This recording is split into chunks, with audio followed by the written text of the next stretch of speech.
Robot Knight can't block, so we swing for 9. And we believe in the cleave. Let's go. They're dead. Decide, let's go ahead and Domri's ambush here. If they more than likely they've got like a shock in hand, so if I try to do Domri's ambush on a Pelt Collector, that might be bad. So I do it on the Zhur-Taa, swing in for 6, and they already concede. GG.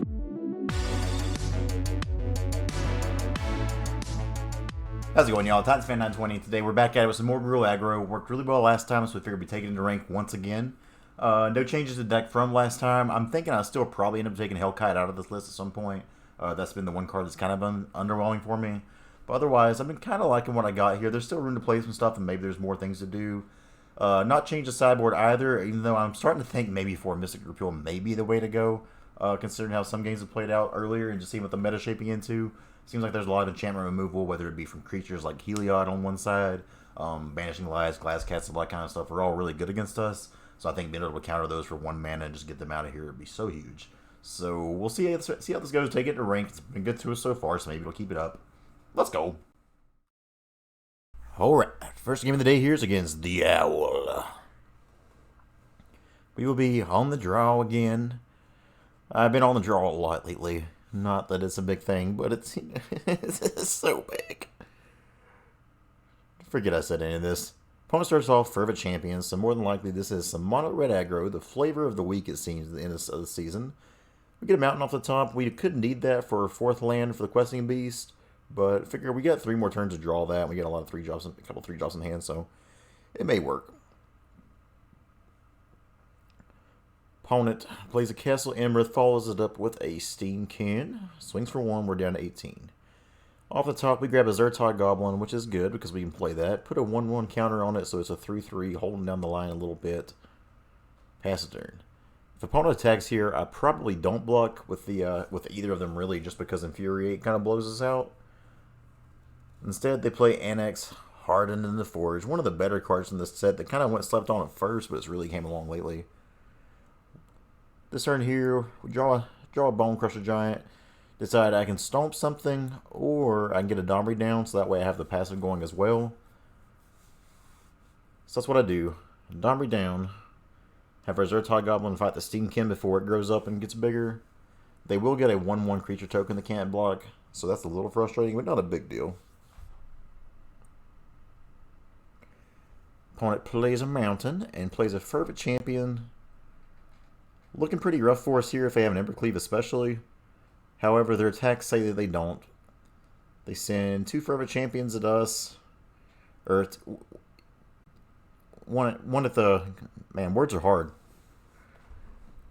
We end up blocking the one that's attacking us. They go ahead and shock. So that's actually a pretty rough one there since they were able to get that 1/0 trade there. Not what we wanted to see. We don't draw our 4th land, even though I bottomed that one in the beginning, so that's a little unfortunate. So we'll just play a Gruul Spellbreaker, 4/4 down. They are living off the top now is a good thing. They play land, so they can play Castle Embercleave and pump here. I could trade with the Annex, but then they get 2 creatures out of that. So I figured it's best to just kind of block one of these Fervent Champions now. Next turn, I can Domri's Ambush and kill the Annex if needed. So they get us down to 8 here. Luckily, that still just makes 1 token for them. So now we finally draw a land. Decide, now that I got the Bonecrusher Giant still in hand, I can Domri's Ambush now, and then later on still hold up this Stomp to be able to get rid of something.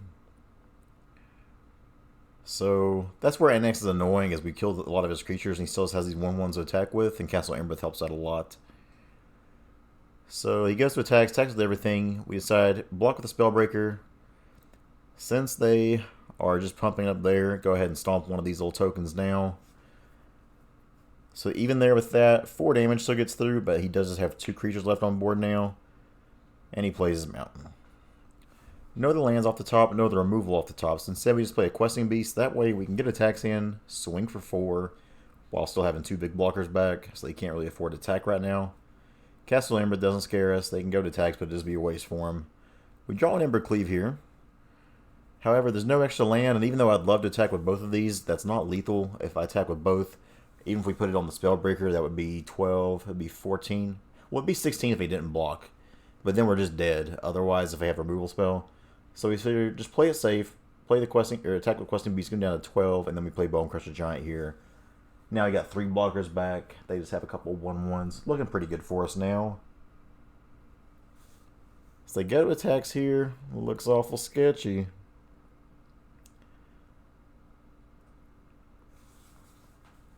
Trying to decide if I want to block a Questing Beast, but I feel like it's too valuable as an attacking target. So they pump up using Castle Ember. They've got to have something else here. Rimrock Knight. So with that, they can trade. Now they can put the Rimrock Knight down, but they can't attack. And with that, they're dead. Rimrock Knight can't block, so we swing for 9. And we believe in the cleave. Let's go. They're dead. Good game 1. Even on the draw against mono Red Aggro. Outsize them with the Gruul. Let's go to game 2. So sideboard-wise here, our Lovestruck Beasts come in. Our Lava Coils come in. Looking for what to take out here. We take out a Hellkite. It's a little bit too slow at being at 5 mana. Again, this is a card that I'm probably taking out of the deck here more than likely. And I probably, at this point, by the time you've seen this video, may have already taken it out. Take out our 2 Paradise Druid there because the 2/1 body really doesn't block too well. The Hexproof's nice, but it's whatever. And then we take out our Gallias. Just kind of go to a more bigger version of this with more removal. The Gallia's not going to be getting an attack in a bunch, so. Opener is very keepable. We get a turn 1 Pelt Collector, Stomp, Klothys. I mean, that's just a pretty curve. They start off with a Scorch Spitter, pass the turn, and we draw another Pelt Collector. It's always kind of interesting, like trying to decide if you should block or not when they have their Scorch Spitter to attack. Like if I'm them, I probably offer that trade, but they didn't do it. So I'm deciding now. Go ahead and just take care of the Steamkin. I've kind of learned my lesson against mono red. I've had games in the past where I would just kind of let it stick and try to get my board advanced more, but those Steamkins can just go crazy so fast. Here they Bonecrusher Giant my Pelt Collector, but that's not a huge deal. So overall, it's turn 3. They've just done 2 damage to us. Go ahead and play out Bonecrusher Giant here. Considered playing Klothys, but I wanted something to hold the line down for now. Yeah, so now they play a Bonecrusher Giant. They can't really attack. Beautiful. Here, I can either Klothys and Pelt Collector, or I can Questing Beast. Decide, let's just go ahead, get that Klothys down. Turns out draining for 4 against mono red's pretty good because of that life gain. No attacks just yet. We'll still hold the fort down for the time being, but not too afraid of anything they've got right now. They shock my Pelt Collector. Annoying. Ooh, and they got the Lava Coil for the Bonecrusher Giant. They will take 2 for that, but they'll get to swing 6 here. We are down to 10. However, we'll be gaining the 4 drainage total there is really good per turn. Klothys really good in these matchups, even when it can't attack. So we get them to 16, we go to 12. It's the boy, the beast. He's on a quest. Let's go. 12 all, play a temple, bottom of forest, pass the turn. For here, they can still attack in with their Bonecrusher Giant if they want to, but they have another Lava Coil. They just got all the answers here. They swing in for 6 here once again. Looking kind of sketch for us, friends. We draw Mountain off the top. Drain. 10 to 8. Now I'm kind of deciding, like, should I attack now or just put a counter on? Decide to put a counter on. If we get this removed again, then it does suck, but it is what it is. They are down to just 1 card. Here, no matter how I block, if that 1 card happens to be an Embercleave, we're dead anyways. So I block in a way that, at least if they don't have it, then we get to win. But, unfortunately, they've got the Cleave. Good draws by them. Good top deck with the Cleave. Coming in clutch. They grab game 2. Let's go to game 3. They have the nice there at the end. Not sure if that's BM or they've just been, good sports, I guess. It seems kind of BM to me, but whatever. They're adding another Domri's Ambush, but otherwise keep it about the same. Going to game 3. At least we finally get to be on the play now, so that's fun. On the play. Opener here. The lands are painful. But we have this Pelt Collector on 1 to Domri's Ambush on 2. That is fantastic. Being able to get that Pelt Collector up early and get removal is really nice. So they start off with a Fervent Champ. No blocks from us. We'll pass the turn. From here, I can either Zhur-Taa or Domri's Ambush. Considering I still get to put a counter on this this Pelt Collector here either way, I figure I'd go ahead and do that. Swing for 2. Pass the turn. I've still got a blocker with the Zhur-Taa Goblin for this Fervent Champion. They play 2 and don't attack, so that is very fortunate for us. Decide, let's go ahead and Domri's Ambush here. If they more than likely they've got like a shock in hand, so if I try to do Domri's Ambush on my Pelt Collector, that might be bad. So I do it on the Zhur-Taa, swing in for 6, and they already concede. GG, getting game 1 against Mono Red Aggro with Gruul Aggro. Let's go. Game 2 against JMB. Can we be on the play? Nope. The streak continues, man. I think that's 5 ranked games in a row just in these videos alone where I had to be on the play, or on the draw, I mean. Is what it is. We have a beautiful one. I mean, this hand's obviously sketched as one lander, but if we draw a land, which we just did, it is gorgeous. So we play a Pelt Collector, pass a turn. They play Plains and Daxos, so we got a little mono white aggro. As I've said in the other video, when I played this is probably a bad matchup for us. They're able to just get really big and size out really quickly against your creatures. Decided to send in here because I would love to trade my Pelt Collector for that Daxos. That butt gets so big that Gruul has a hard time dealing with it with no answers in the main board. They let the damage go through. We get them down to 18. Turn 3, opponent plays the Plains and Heliod, Sun Crown coming down. Luckily, it's not a creature yet, so no life gain for them. So that's good. We got a Klothys. I've got the mana to play a Spellbreaker. I've got the mana to play Domri. I got quite a few things I can do here. And I think this is a mistake. Okay, so if I would have played Spellbreaker, I think that's a mistake.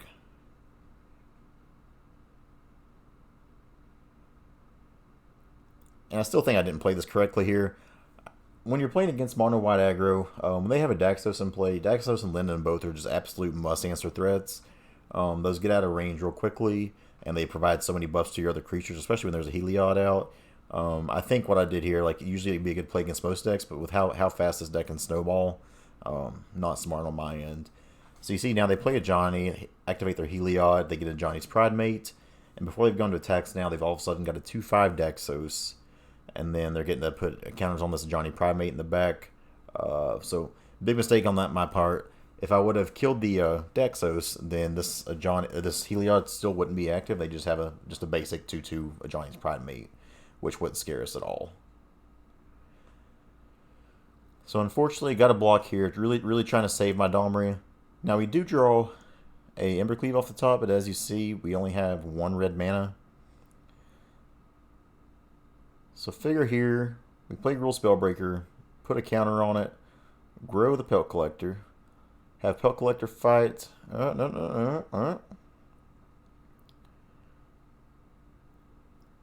Have the Gruul Spellbreaker, since it has hexproof and isn't going to do anything this turn.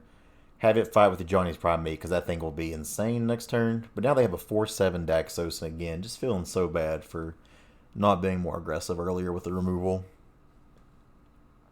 But lesson learned, against Mono White Aggro, really got to take care of those Daxos, really got to take care of the Linden. If you can monitor those two, then the Johnny's not that scary. Their Healer's Hawk and whatnot really don't phase you. It's the Daxos and Linden in this matchup. So this is more of just the nuance of me not playing against it very much on the other side.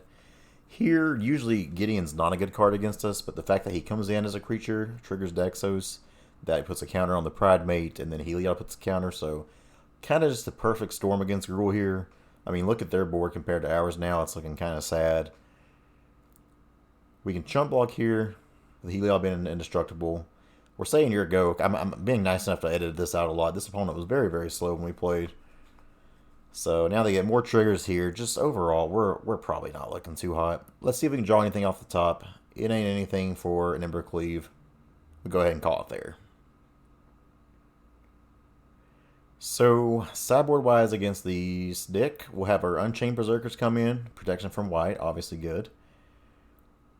Paradise Druid, we're thinking about, we take out the Hellkite, take out the Paradise Druids, put in a Lava Coil, put in some Mystic Repeal. I know I was questioning it before, like, you know, you saw me hesitate there. Mystic Repeal is one of the best cards against this deck. That puts Heliod on the bottom, that puts Daxos on the bottom, that puts their Vanishing Lights on the bottom when they use those. So we have to mulligan here. This hand looking a little bit better. Trying to decide what to put back because these are all cards that I kind of do want in the matchup. We go to keep it and figure Klothys. The choice comes down between Klothys and the Forest, I think. We definitely want the Zhur-Taa, definitely want the Berserker and the Ambush. We decide play this. Since I have the Temple, I can scry for another land, which we do find there. Pass the turn over. Alseid of Life's bounty coming down. That's not good for us. Here, deciding which between Zhur-Taa and Unchained Berserker. Feel like it's better to go ahead, play the Unchained Berserker now, because the Zhur-Taa can have haste later if I need to. Just getting something down that has pro white and we can start swinging without fear. Not too bad. Then playing a Johnny's Pride Mate is exactly what I wanted to happen, because that is a very, very good Domri's ambush target. And since they don't have the mana protect that, we can do that. Now, I read this card wrong, honestly. I should have Domri's ambush before combat, so I could have got one more extra point of damage in. I thought it was a 3-1 for the end of turn, so that way I could have made it a 4-power creature. So that was just 1 point of damage missed on my end. They end up playing a Heliod. Now they can swing in, put a counter on something. They decide to actually put it on their Heliod, which is a little, I get the merit of the play, but it's a little risky. But whatever. Here, trying to decide if I want to play an Unchained Berserker or a Klothys. Klothys more mana efficient. Unchained Berserker is just, one of our best sideboard cards against this deck. So I decided to play the Unchained Berserker, swing in for 4. And they're going to have a big amount of lifelink now to get past us here, because we're going to be attacking for 7 every turn they can't deal with. And that Alseid can't really afford to tech in right now, because it's just a one-sided trade for us, since they were a little bit greedy and put the counter on their Heliod. So they play Alseid, play a Johnny's Pride Mate, and they pass a turn. We have this Mystic Repeal. Very, very good. Now we can send that Heliod away. And again, you see why it's so good. Just a 1-mana answer to that. Swing in, get them down to 7. Play a 1-1 counter on our Zhur-Taa Goblin, so that way the a Johnny's Pride Mate can't afford to attack in right now. They just don't really have any good attacks now. Glass Casket comes in. Annoying. Worth note, I don't know if I'm the only one that's, just gets confused by this, but I always just think that Glass Casket is an enchantment. I think just from the look of the card. But it's an artifact. Unfortunately here, we don't draw a land. Any untapped land, they were dead to Questing Beast there. Instead, we'll just play a Klothys. Try to get that drain on.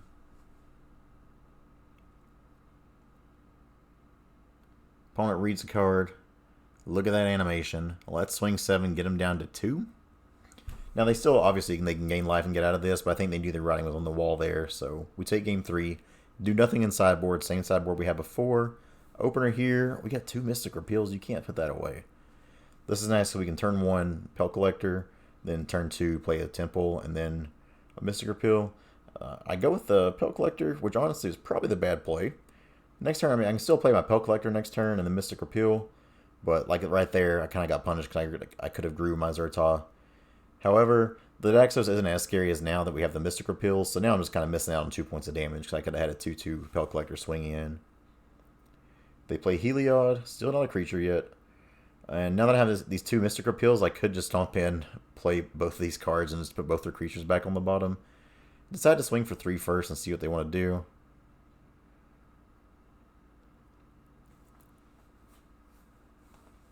So I'm thinking here, even though now that I'm going back watching this post-commentary, that what to do seems pretty clear. I think for a while there I was actually forgetting the Daxos as an enchantment. But it is, which is good to know. You'll see. Maybe later we find that out. So they play Linden. Definitely need to get rid of that Heliod so the counters don't go crazy. So ship that out of here. They now have a 2/5 Daxos, but again, not a huge deal. They can gain a life here, but it doesn't do much. Draw a land, so now I'm thinking we just slam the Questing Beast. That way they don't have good attacks on their end either. Offer up the trade. The Zhur-Taa Goblin can, we're happy to trade that with Linden if they want to. But pull it back because they have a 2/5, so they can easily just block that. Rather leave this back for attacks. Or for blocks. So 2014 us. Game 3. They play a Castle Ardenvale. Okay. But just their attacks are kind of hard now. As you see, I've cut again, going to timeouts. They have the Glass Casket. Not sure why it took so long to use that, but here we are. Even with that gone, they got a 2/6 butt on that Daxos now, but still not enough to really scare us. Draw a mountain off the top.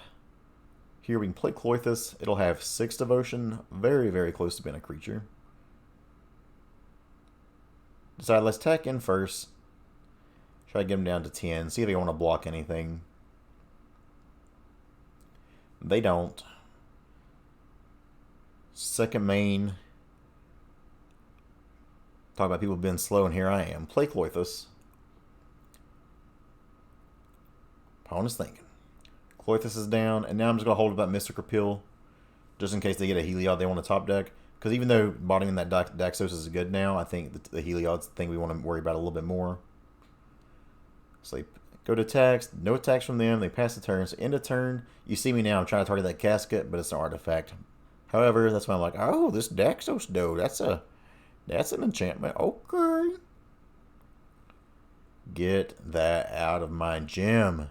Unfortunately, no creature off the top to activate the Klothys, so they'd probably just be dead. Because we'd be swinging for 11, they could block 1 the 4 drop. They go to 7. Or they go to 1. So here, they activate the district. Looks like they're going to double block here. Thankfully, we got Death Touch, so we're totally happy with that trade. Getting that Linden out of there. You know, it's annoying because we're not killing them right away, but we're still keeping our Zhur-Taa Goblin on the battlefield.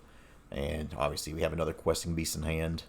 So we play that Questing Beast, play a Temple, Unchained Berserker. Yeah, we'll keep that. Doesn't do anything to close the clock right now, but it's still just a great card against them. Here they're going to get drained for 2 and go to 3 next turn. They got to produce 2 blockers here, or they're done. They're done. 2-0, Gruul Aggro, winning these games on the draw yet again. Let's go to play one more game. Last game of the day against Morgul. And holy hell. And of course we got to keep a bad hand like that. So mull to 6, keep a 5 lander, unfortunately, because we don't want to go to 5. And you know, just a little bit of punishment here. Pelt Collector after turn 1 always feels so bad. But that's the game just kind of laughing at us, I guess. So we had to be on the draw so many games. So we play a Gallia of the Endless Dance, swinging for 2. Gallia is a card that's been okay in some spots, but I've not been loving it.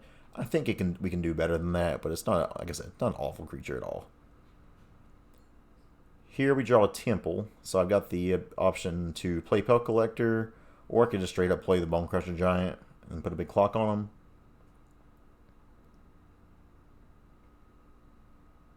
In the tank, decide drop down the Pelt Collector, play a Mountain so we can hold up Stomp, get them down to 16, and pass the turn. They make a wall. That Birth of Meletis is a really good card against us just because, for one, like an 0-4 is a good blocker against us.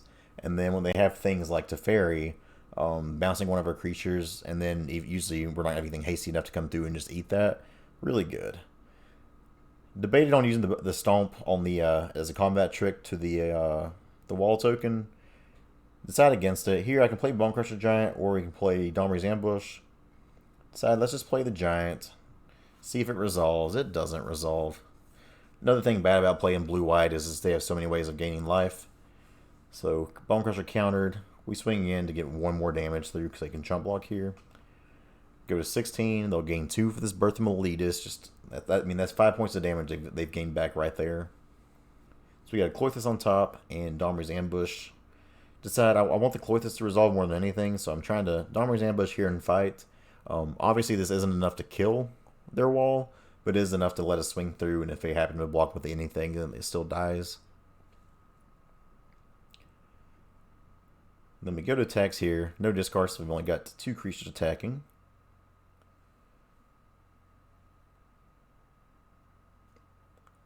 No blocks from them, they go to 14. So now we shock in, play Klothys, hope that it resolves. Don't absorb me, bro. Oh, they're so self-absorbed. So now we have 4 power total on the battlefield. Not looking too good. They have 5 cards in hand even after playing that land. We top deck a Zhur-Taa Goblin, which isn't an awful one because we can haste it out, still pump up our Pelt Collector. That way we're swinging 4 this turn. And even though the Gallia triggers, we have nothing in hand to discard, so it actually doesn't trigger. We get them down to 13. They've gained 8 life this game total, so they should be at 5. Shadow the Sky coming in, wiping the board away. Unfortunate. We top deck a Stomping Grounds. Not quite what we wanted to see off the top there. Who knows? Maybe being on the draw is better than this format. I mean, obviously we won 5 games in these last few videos here with Gruul while being on the draw. We're not winning this one, so maybe on the draw is the way to go. So they thirst for meaning here. Getting to draw 3 cards for 3 mana is a real good rate, even if you're discarding some. See them hovering over their lands. They're thinking. 2 lands go to the bin, which is really scary for us. That means they probably got 2 other good lands. Here, they take it to Fairy. They plus it up, so even a Questing Beast off the top can't kill it. Pelt Collector ain't it. Let's go ahead. Let's not waste any time. Let's go to sideboard. So once again, Mystic Repeal comes in, Cindervines comes in, and don't recall. I went too fast. Couldn't see the last card. Oh, Shifting Ceratops. That's what it is. Domri's Ambush is terrible against in this matchup. The Paradise Druid ain't so hot. And we go ahead and take out 1 Pelt Collector. Leave the Gallias in because they're hasty. I mean, in this matchup, you just want a bunch of hasty threats. Opening hand, scary but keepable because of the Temple. Feel like we can, yeah, like we see a Mystic Repeal here with this. So we got a little bit of time to wait if they have some enchantments doing things. Questing Beast and Embercleave are 2 cards you just really want in this matchup. So I feel like it's a little bit greedy, but we keep pass the turn, hoping for a 2 or a 3 drop off the top so we have something to play on 3. We do get a Gallia. So, play Gallia. We're hoping this next turn, like they just play it to Fairy or something and minus on it, so that way we can Questing Beast and get along with our day. Omen of the Sea. Omen down. They bottom 2. That's always a good sign for us when they bottom 2. We got this Mystic Repeal, but again, there's nothing we're really afraid of with enchantments right now. Omen of the Sea, like they can just scry with it, so it's not a huge deal. Birth of Meletus. Now that's one we could possibly put down before they put a wall down. That is a little bit greedy, but I feel like they have things like Banishing Light and such, so I'm not going to do that for now. Instead, let's just play Questing Beast. Let's just swing for 6. Next turn, we will have Embercleave ready if they don't board wipe us. And even if they do board wipe us, we'll still have a Gruul Spellbreaker with Mystical Repeal held up. So we got things to do. They play the Plains. They've got the mana. And yep, Shadow of the Sky coming out. Does draw us a card, which is nice though. But still, a 4 mana board wipe for Azorius, not too shabby. Here, don't really have the ability to do anything too crazy. We should just play Spellbreaker, swing for 3, play a Temple. Domri we will keep on top. Just not having our creatures being able to be countered, and then that one more power on the front helps for like future Shadow of the Skies. We can still haste out Spellbreakers, and if they die, we can draw a card.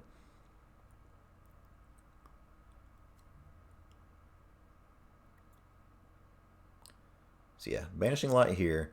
And here you see I maybe should have been a little more patient. They've only got the 1 mana open, so I decided to Mystic Repeal now. I could have done that after the Banishing Light resolved, so that way I could have put a counter on my Spellbreaker.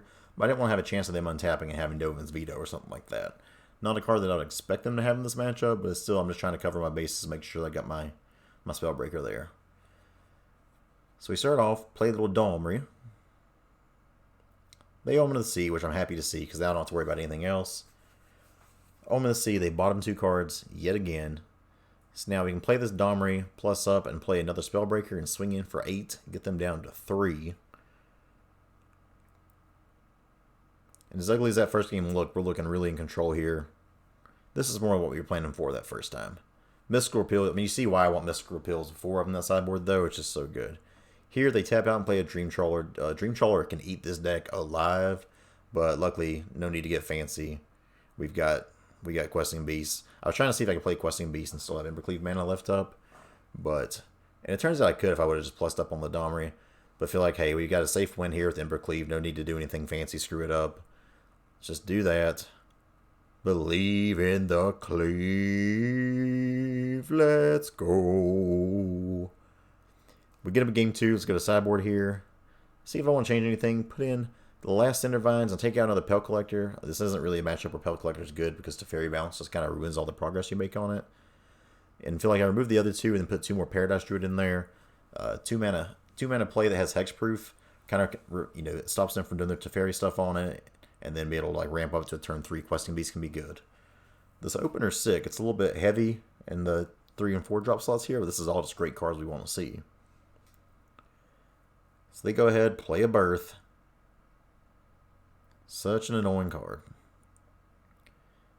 So here we just play another Temple. Don't need another land. We're at 4 lands here now, which is pretty much the threshold unless we need the Hellkite.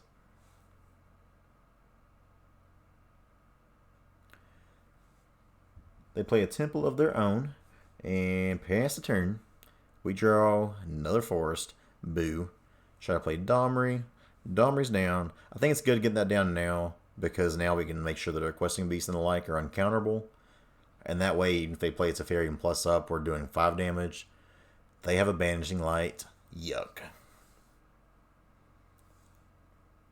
Wouldn't it be nice if we had a 1 mana answer in hand for Banishing Light?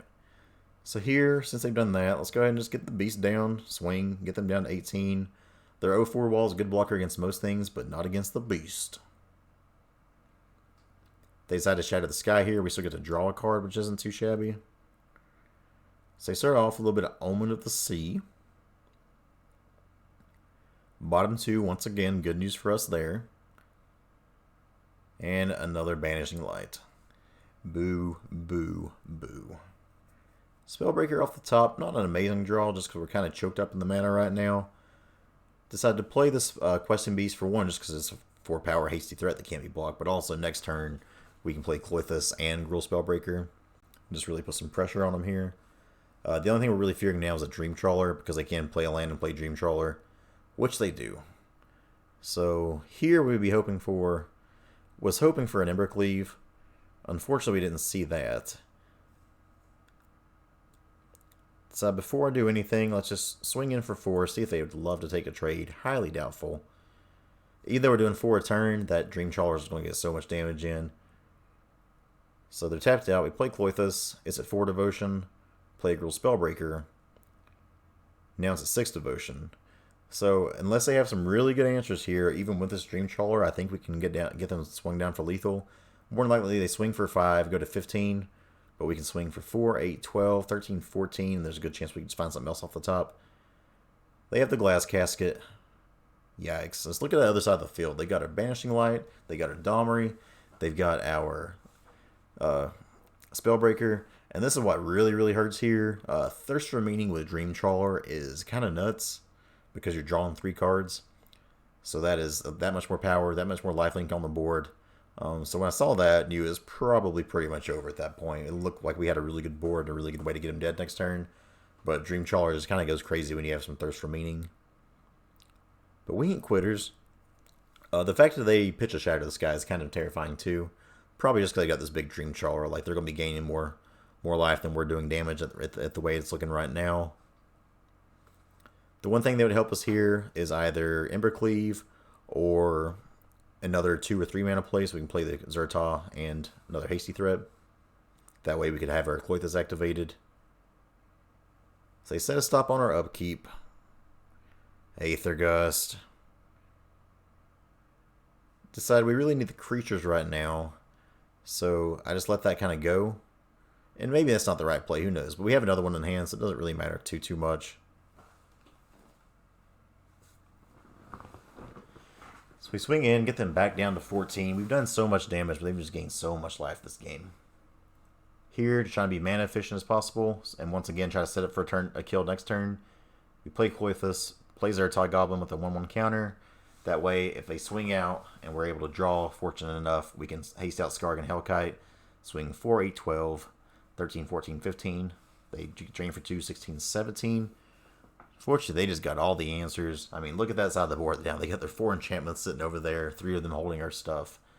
They bounce Klothys with the Teferi, lets them draw a card to trigger their Dream Trawler. Probably looking dead now. Yikes. Yeah, Thirst for Meaning is just insane against this. So that's 8. So the past 2 turns, they'll have gained 15 life from attacks. Yikes, man. Yikes.